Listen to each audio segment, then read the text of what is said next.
Olá, alunos da segunda série, tudo bem com vocês? Aqui é a professora Cristiane falando e hoje nós teremos aula de História, tá? Nós vamos fazer um aprofundamento do capítulo 3 e 4 de História. Então vamos lá. Bom, primeiramente nós vamos abordar o assunto, capítulo 3, Império do Brasil. Vamos falar sobre o primeiro reinado, né? Vamos fazer uma revisão dos assuntos que nós trabalhamos no primeiro semestre, ok? Então vamos lá. Primeiro reinado vai de 1822 a 1831. O que aconteceu? Em 1822, a notícia da independência do Brasil demorou 3 meses para chegar nos lugares mais distantes do Brasil. Ainda em 1822, no dia 3 de junho, o príncipe Dom Pedro I convocou a primeira Assembleia Geral Constituinte e Legislativa da nossa história. Em 1823, em 12 de novembro, Dom Pedro I dissolveu a Assembleia Geral Constituinte e Legislativa, por entender que o projeto da Constituição elaborado limitava os seus poderes.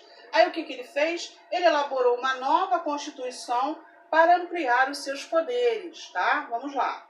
Em 1824, em 25 de março, foi outorgada pelo imperador a primeira Constituição brasileira. Principais características da Constituição de 1824. Pessoal, fiquem atentos, tá? Porque isso aqui cai muito em prova de Enem também, de vestibular, tá? Então já prepara o aluno desde o comecinho, desde a primeira série, tá bom? Então vamos lá. Primeiro, um governo monárquico, unitário e hereditário, tá? Concentrava poderes nas mãos do imperador. Só os ricos podiam votar, tá?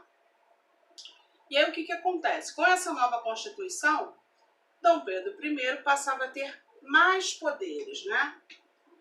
De certa forma, era ele que mandava e desmandava.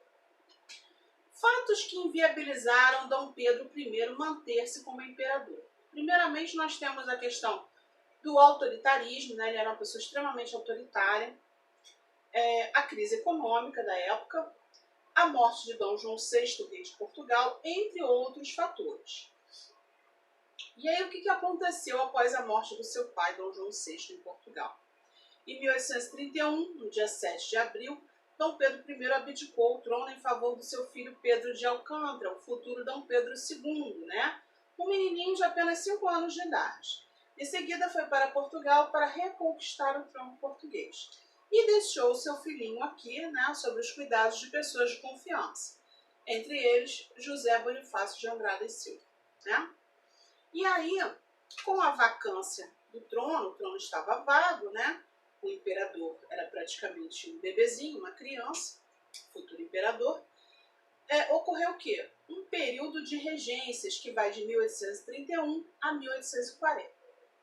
Foi necessário esse período de regências até Pedro de Alcântara, né, o príncipe, alcançar a maioridade. Vejamos como foi esse período de regências. Primeiramente, nós temos a regência trina, tá? 1831. A Constituição brasileira determinava que, com a abdicação de Dom Pedro I, o país deveria ser governado por uma regência até Pedro de Alcântara, né, o futuro Dom Pedro II, alcançar a maioridade de 18 anos.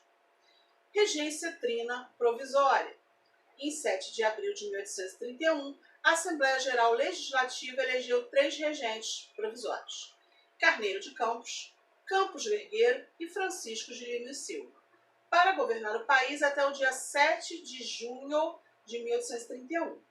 Nesse período houve anistia aos presos políticos e suspensão do uso do poder moderador.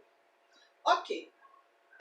Bom, aí nós temos agora a regência trina permanente, tá?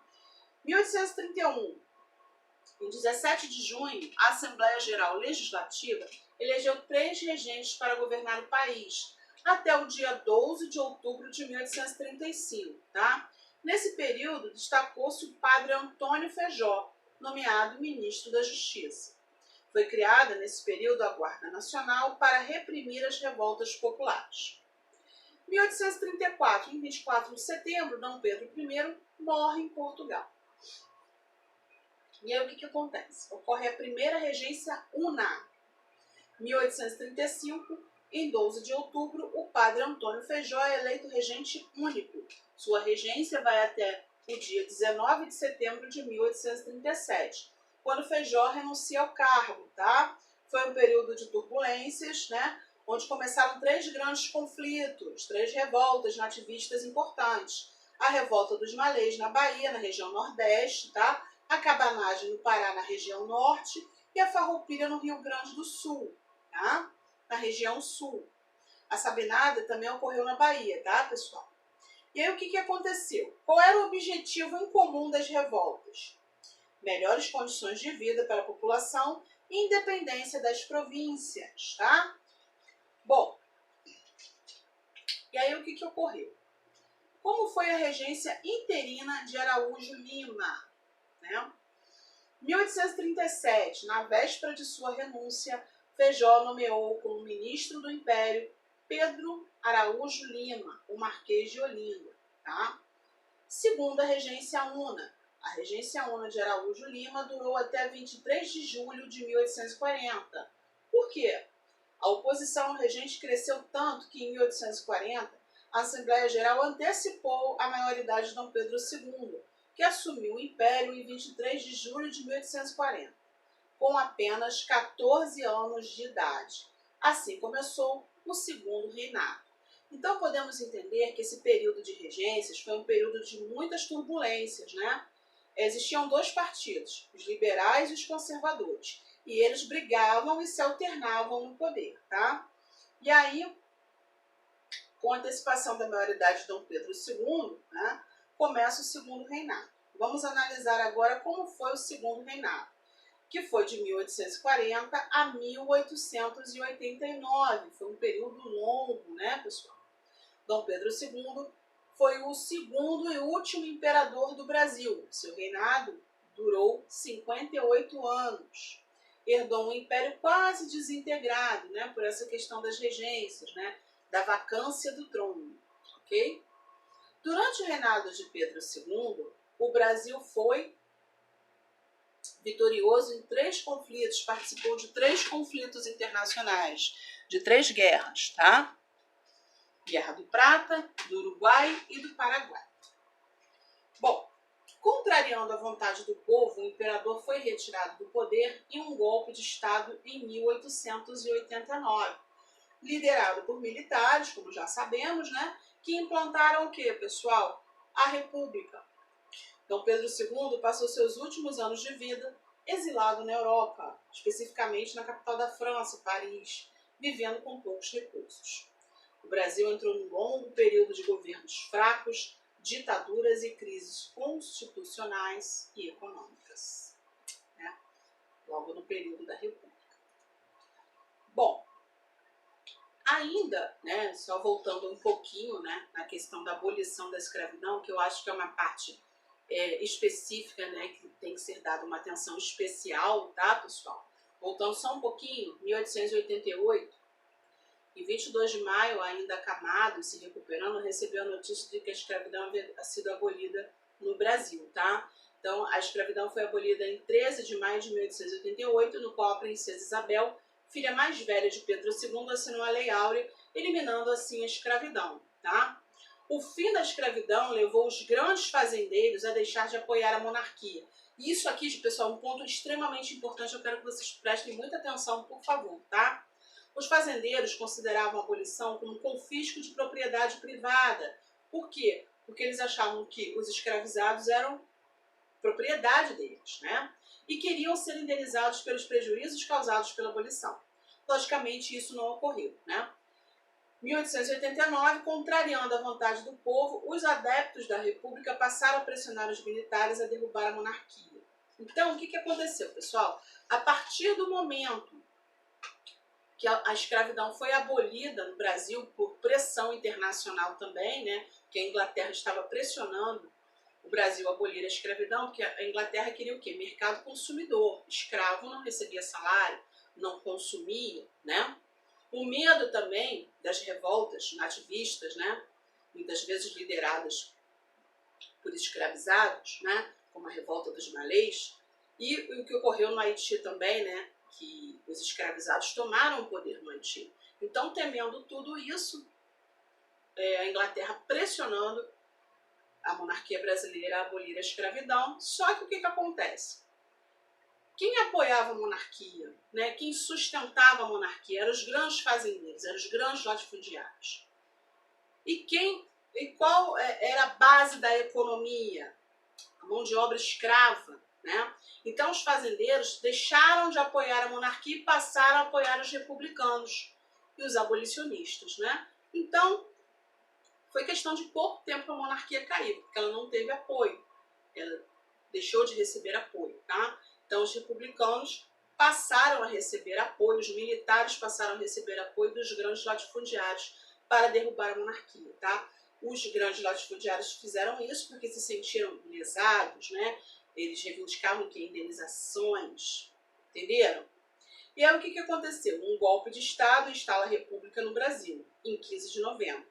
Através de um golpe de Estado, o Marechal Deodoro da Fonseca institui a República no Brasil, tá? Em 1889. Então, entre a abolição e o golpe da República, foi um período muito curto, tá? Eu quero que vocês entendam isso, que isso é de suma importância, é uma questão de entendimento, de compreensão do processo histórico e cai muito em provas de Enem, tá bom?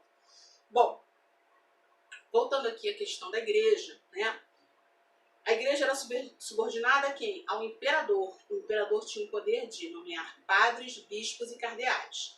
Alguns fazendeiros, após a abolição, passaram a apoiar os republicanos. Não só após a abolição, como eu já falei, mas durante todo o processo, né, antes do golpe, por essa questão que eu acabei de falar. Os republicanos pressionaram os militares para dar o golpe, ou seja, implantar a república. As instituições militares foram influenciadas pelo pensamento positivista, que defendia o quê, pessoal? Que está na nossa bandeirinha lá? A ordem e o progresso. Os militares defendiam a ideia que somente com a implantação da república os problemas do país poderiam ser resolvidos, tá? Então tudo é uma sequência, né?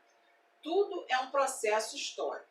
Então, fazendo aqui só uma conclusão, né, desse capítulo 3, o segundo reinado foi um período da história brasileira governado por Dom Pedro II, certo? Esse período iniciou-se com o golpe da maioridade em 1840, que antecipou a maioridade de Dom Pedro II. Dom Pedro II assumiu o trono com apenas 14 anos de idade. Governou o Brasil até 1889, com o fim da monarquia e a implantação da República. Morreu 2 anos depois no exílio em Paris. Seu reinado durou 58 anos. Pessoal, acho que está bem explicadinho, né? Tá bem delimitado, tá?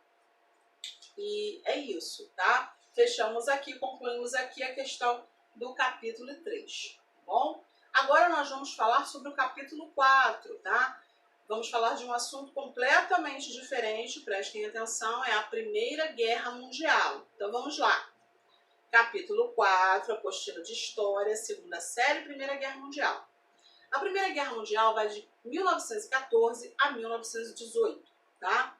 Conceito, foi um conflito em escala mundial. Ocorreu, né, dentro desse período, durou mais ou menos 4 anos, a guerra. Quais foram os motivos? Rivalidades econômicas, disputas imperialistas, tensões nacionalistas, alianças militares, entre outros. Vamos entender o processo histórico que desencadeou a Primeira Guerra Mundial? Suas causas e consequências. Vamos lá, pessoal. Só, né, recapitulando, porque nós já tivemos essa aula, tá?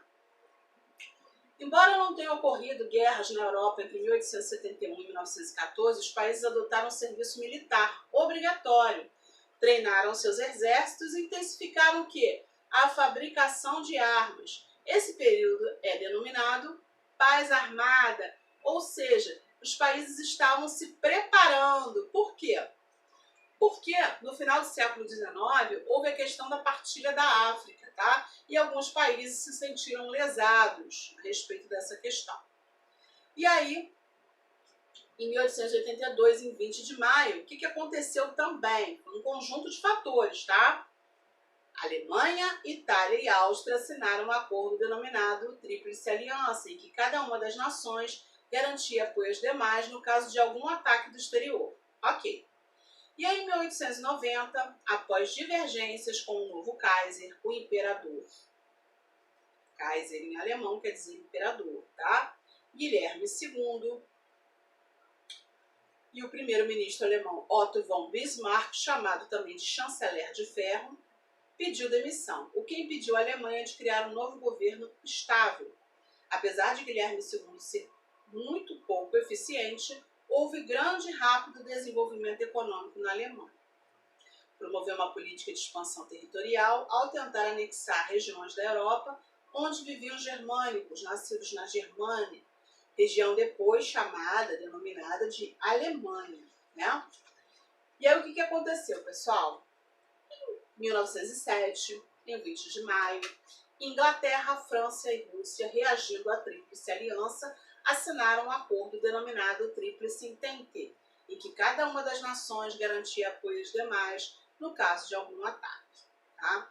Então, quero que vocês entendam, que vocês guardem essa questão da Tríplice Aliança e da Tríplice Entente da paz armada, tá? Causas da Primeira Guerra. Em 1914, no dia 28 de junho, o arquiduque Francisco Ferdinand, herdeiro do Império Austro-Húngaro, e sua esposa Sophie foram assassinados em Sarajevo.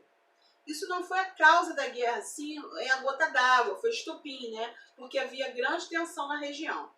A rivalidade entre a Alemanha e a Inglaterra também foi uma das causas. A questão da má divisão da partilha da África lá no final do século XIX também deixou ressentimentos, né, pessoal? Questão de conquistas de territórios, né, dos colonizadores lá, né, queriam dividir a África porque a África é um celeiro de pedras preciosas, de metais preciosos até hoje, né? 1914, 29 de julho, os austro-húngaros invadiram a Sérvia. Em 3 de agosto, a Alemanha invadiu a Bélgica, o que levou a Grã-Bretanha a declarar guerra à Alemanha. O conflito envolveu outras grandes potências mundiais. Fim do conflito. O apoio financeiro e material dado pelo governo dos Estados Unidos ao entrar na guerra em 1917 foi decisivo para o quê? Para a vitória da Entente e seus aliados. Seus recursos tornaram-se muito superiores ao da Tríplice Aliança. No início de 1918, as forças lideradas pela Alemanha já estavam isoladas e sem condições de sustentar os combates. Aí, em 11 de novembro daquele mesmo ano, o governo alemão assinou o armistício, ou seja, o que quer dizer essa palavra? Acordo de paz, com condições bastante desfavoráveis para os alemães. Os alemães aceitaram, por exemplo, retirar suas tropas de todos os territórios ocupados durante a guerra. Parte das tropas alemãs estava naquele momento em território francês. Devolver aos adversários materiais de guerra pesados e submarinos apreendidos. Pagar pesadas indenizações pelos territórios ocupados. Então, pessoal, podemos concluir o seguinte, né? Nós hoje fizemos essa revisão, esse aprofundamento de alguns temas específicos do capítulo 3, né, e do capítulo 4. O capítulo 3 foi a questão do primeiro e do segundo reinado. No caso do segundo reinado, a queda da monarquia e a implantação da república, né, como consequência também, né, da questão da abolição da escravidão, tá? E o capítulo 4, nós enfatizamos aqui a questão da Primeira Guerra, né, a questão da paz armada, da Tríplice Entente, da Tríplice Aliança, né, das causas e consequências e o fim da Primeira Guerra Mundial. Entendendo que o assassinato do arquiduque não foi a causa principal, e sim a gota d'água, tá? Dica para fazer uma boa prova. Estudem a apostila, estudar não é ler, né? Anotem, façam um resuminho, grifem ali, tudo bonitinho. A gente aprende muito mais quando a gente escreve, tá? E assistam a videoaula na íntegra, tá bom, pessoal? Fiquem com Deus, tá? Tudo de bom, se protejam. E outra coisa, é importante que vocês enriqueçam o vocabulário de vocês, tá? Porque toda matéria que está sendo dada são conteúdos que vão cair em prova de Enem e de vestibular, tá? Eu procuro ser bem objetiva e simplificar ao máximo. Porém, as provas de Enem e de vestibular ter um enunciado muito grande, né? Um vocabulário muito elaborado, muito sofisticado. Então é importante também que vocês tenham um domínio, né, da norma culta, tá bom? Da língua portuguesa, tá? Então, leiam bastante, sempre que possível, tá? Procurem no Google ou no dicionário palavras que vocês não compreendam, anotem, deixem um caderninho só para isso, tá bom? Que vocês têm que ter o domínio da leitura e da norma escrita, tá? Para vocês poderem compreender o enunciado das questões. Porque às vezes vem uma palavrinha ali que o aluno não compreende na prova e aquela palavrinha faz toda a diferença na hora de você acertar uma questão. É pegadinha de Enem. Tá bom, pessoal? Um forte abraço, fiquem com Deus e até a próxima aula.